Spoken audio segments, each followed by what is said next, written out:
मैं अभी के समय में यहाँ का जो जिला प्रशासन जो उनके कैमरे भी खोल लें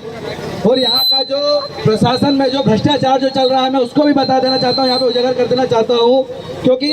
मैं डंके की चोट पे यहाँ पे कहता हूँ, क्योंकि यहाँ पे निचले स्तर पे निचले तबके में जय शिव काम कर रहे हैं और हमें पता है कि यहाँ पे चाहे सचिव हो, चाहे पटवारी हो, चाहे कोई भी हो, बिना पैसे काम नहीं कर रहा है। और ये सब चीजें होने के बावजूद में बिना पैसे लिए काम नहीं कर रहे, इस क्षेत्र में व्याप्त भ्रष्टाचार को दूर करने के लिए इस क्षेत्र में काम कर रहे जय शिवा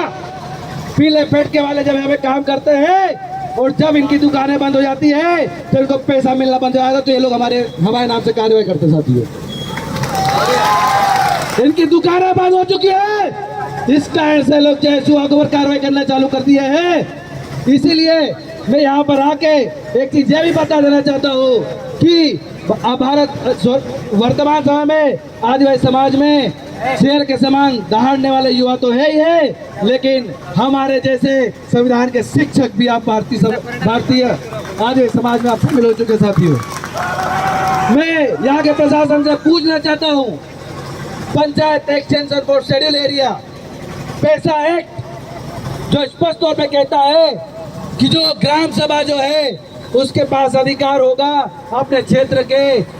जो बेड़े कैड़े और वहाँ के जो खोदरे जो है, वहाँ के नाले जो है, उन सभी को पर जो अधिकार जो होगा वहाँ के ग्राम सभा का होगा, वहाँ के ग्राम पंचायत का होगा। जब गणेश नामक व्यक्ति जब वहाँ पर गया था अपनी ट्रैक्टर से वहाँ पे रेत निकाल रहा था, उसके पास जब चौकी के सरपंच का लिखा हुआ लेटर था वहां से रेत ले जाने का, तो यहाँ का जो रेंजर था उसको क्या अधिकार था उसको रोकने का? क्या अधिकार था उसे 40,000 में मांगने का? तो साथियों उसके ऊपर अवैध वसूली की कार्रवाई होना चाहिए कि नहीं होना चाहिए साथियों? उस साथी के ऊपर, उस फॉरेस्ट रेंजर के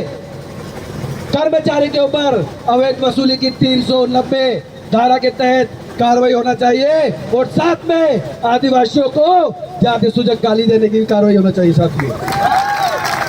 एट्रोसिटी के तहत उसके ऊपर कार्रवाई होना चाहिए। और यहाँ पर आप जांच फांच की बात नहीं होगी, यहाँ पर यह बात नहीं होगी कि आदिवासी समाज के लोग आए और यहाँ पर प्रतिवेदन दे, यहाँ पर आवेदन दे और उसके बाद में यहाँ पे जांच होगी। नहीं, अगर चाहे इसके जिला उपाध्यक्ष सतीश डोडवे के ऊपर बिना जांच के अगर FIR हो सकती है तो यहाँ के रेंजर के ऊपर भी होना चाहिए साथियों। होना चाहिए कि नहीं होना चाहिए साथियों? और जब तक FIR नहीं होंगे यहाँ से आदिवासी समाज का कोई भी बच्चा यहाँ से हटने वाला नहीं है। हटाएगा मेरे साथियों,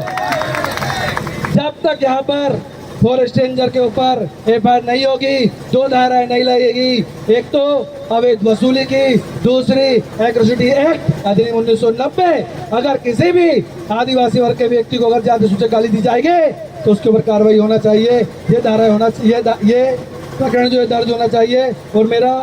प्रशासन जो पुलिस प्रशासन जो उनसे निवेदन भी है कि आपके जो आला अधिकारी जो यहाँ पर SDO साहब जो आए हैं उनसे हम सवाल करना चाहते हैं, तो निवेदन है कि SDO मैडम भी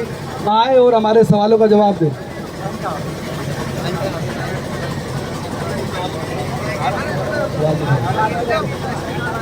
इसके सवाल